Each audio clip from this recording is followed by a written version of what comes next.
بسا اوقات بہت سی محنتوں کا نتیجہ انسان دیکھتا ہے کہ ضائع چلا گیا، میں نے 10 سال محنت کی، حاصل کوئی نہیں نکلا۔ یہ ثمرات کیا ہیں؟ محنتیں، محنتوں کے ثمرات کا ضیاع۔ کوشش آپ نے کی، قسمت کی خوبی دیکھی ہے، ٹوٹی کہاں کمن، 2-4 ہاتھ جب کے لبے بام رہ گئے۔ Be prepared. ایک شاعر کے یہ اشعار ہیں، وہ کمیونسٹ تھا، میں نام بھی نہیں لیتا، لیکن یہ کہ یہ اسی انقلابی، چونکہ ان کا بھی ایک انقلابی نظریہ ہے، انقلابی عمل میں یہ سارے مراحل آتے ہیں۔ کوئی سیٹ بیک آیا، فرض کیجئے کوئی ناکامی ہو گئی، تو اپنے ساتھیوں کو دل بندھانے کے لیے یہ فصل امیدوں کی ہمدم اس بار بھی غارت جائے گی، سب محنت صبحوں شاموں کی اب کے بھی اکارت جائے گی۔ میرے نبی کے ثمرات کا جو لفظ یہاں آیا ہے، وَنَقْصٍ مِّنَ الْأَمْوَالِ وَالْأَنفُسِ وَالثَّمَرَاتِ، سب محنت صبحوں شاموں کی اب کے بھی اکارت جائے گی۔ دھرتی کے کونوں کھدروں میں پھر اپنے لہو کی کھاد بھرو، پھر مٹی سینچو اشکوں سے، پھر اگلی رت کی فکر کرو، پھر اگلی رت کی فکر کرو، جب پھر ایک بار اجڑنا ہے۔ ایک فصل پکی تو بھر پایا، تب تک تو یہی کچھ کرنا ہے۔ ایک مقصد ہے سامنے، انقلاب برپا کرنا ہے۔ ایک کوشش ناکام ہو جائے کوئی پرواہ نہیں، نیکسٹ، پھر تیار رہو ناکامی کے لیے۔ ایسا نہ ہو جو انگریزی میں کہتے ہیں hope for the best but be prepared for the worst. ایسا نہ ہو کہ دوسری مرتبہ ناکام ہو کے بددل ہو جاؤ، تمہاری ہمتیں جواب دے جائیں۔ نہیں، پہلے سے تیار رہو کہ دوسری مرتبہ بھی ناکامی آئے تو آئے، لیکن جب تک کہ کامیابی حاصل نہیں ہوتی ہمیں یہ کام کیے چلے جائیں۔ دیکھیے سیرت میں آیا کہ نہیں یہ واقعہ؟ بدر میں مسلمانوں کو فتح ہوئی تو احد میں زک پہنچی کہ نہیں؟ 70 صحابہ شہید ہوئے کہ نہیں؟ اگر ان کی ہمتیں جواب دے جاتی تو گاڑی کیسے چلتی آگے؟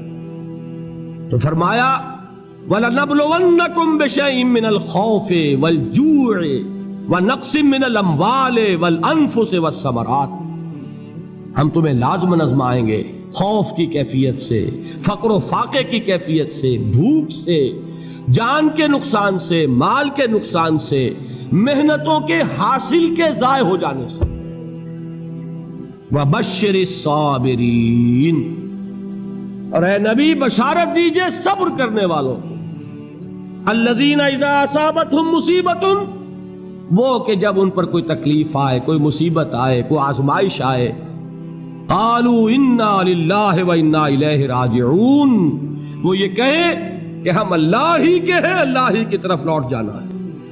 یہ وہی انداز ہے جو میں نے فارسی کا شعر سنایا تھا آپ کو کہ سرے تسلیم خم ہے جو مزاج یار میں آئے۔ وہ ہمارا مولا ہے، ہمارا آقا ہے، اگر اسے یہی منظور ہے تو ہمیں بھی یہی منظور ہے۔ میں نے تسلیم و رضا کی بات کی تھی نا، آپ کو کچھ شعر سنائے تھے، ایک شعر اور سنیے، اور یہ کس کا ہے؟ محمد علی جوہر کا۔ ایک مرتبہ جیل گئے، ان کی ایک بیٹی جوان بیمار ہوئی، فوت ہو گئی، باہر چھوڑا انگریز نے، جاؤ بھائی دفن کر دو بیٹی کو۔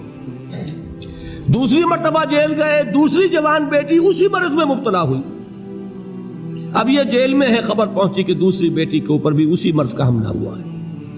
ایک نظم لکھی ہے جس کا آخری شعر یہ ہے، تیری صحت ہمیں منظور ہے لیکن اس کو نہیں منظور تو پھر ہم کو بھی منظور نہیں۔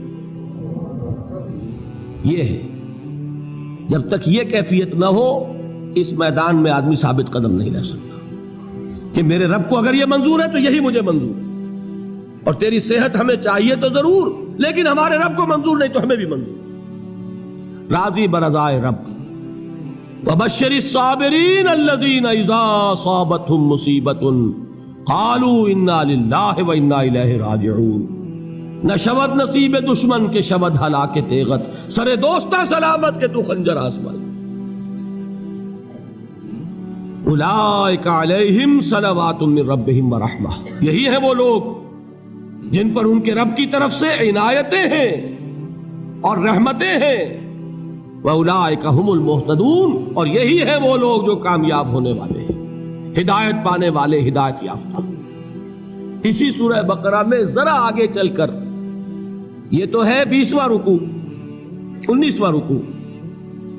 21ویں رکوع کی پہلی آیت ہے لیس البر ان تولوا وجوهکم قبل المشرق والمغرب ولكن البر من آمن بالله واليوم الآخر والملائكة والكتاب والنبيين وآتى المال على حبه ذوي القربى واليتامى والمساكين وابن السبيل والسائلين وفي الرقاب وأقام الصلاة وآتى الزكاة والموفون بعهدهم إذا عاهدوا والصابرين في البأساء والضراء وحين البأس.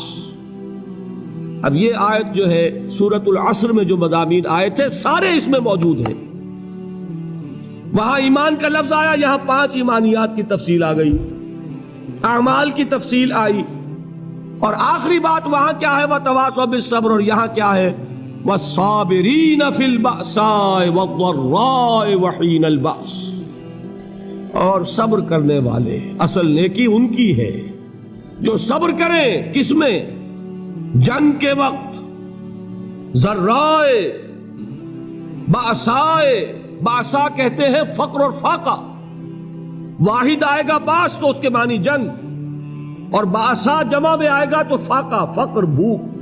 اور ذرائے جسمانی تکلیف، ضرر جسمانی تکلیفوں میں صبر کرنے والے، فقر اور فاقے میں صبر کرنے والے، اور جنگ کے وقت صبر کرنے والے. اولئک الذین صدقوا واولئک هم المتقون.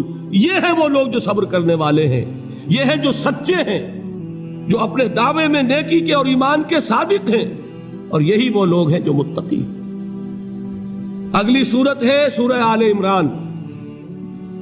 اس میں 2 لفظ آئے ہیں آخری آیت، یا ایھا الذین آمنوا اصبروا وصابروا ورابطوا واتقوا اللہ لعلکم تفلحون. دیکھیے یہاں صبر اور صابر جو تعلق جہد اور جہاد کا ہے وہی ہے صبر اور مصابرت. صبر ایک طرفہ عمل ہے، آپ جھیل رہے ہیں، برداشت کر رہے ہیں. صبر علی المعصیہ، صبر علی الطاعہ، صبر علی الابتلاء، یہ سب کیا ہے؟ صبر. اور مصابرت کیا ہے؟ صبر کا صبر سے مقابلہ. یہ سورہ آل عمران اب وقت نہیں ہے، میں آپ کو سناتا اللہ تعالیٰ نے کیسے کیسے مسلمانوں سے کہا. مسلمانوں تمہیں زک پہنچی ہے تو انہیں بھی تو پہنچی تھی. ان کے 70 نہیں مارے گئے تھے بدر میں؟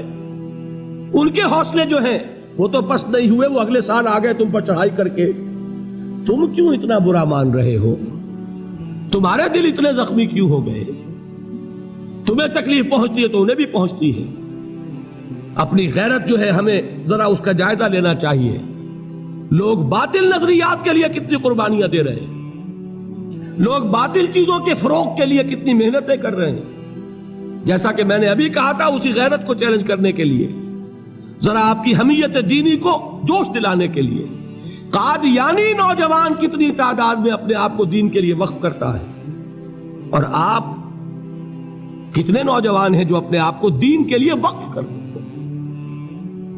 اور ہوں وہ کھاتے پیتے گھرانوں کے لوگ. یہ نہیں ہے کہ اگر کوئی اور کام نہیں کر سکتا تو پھر یہ ہے کہ وہ دین کے کام میں لگ جائے.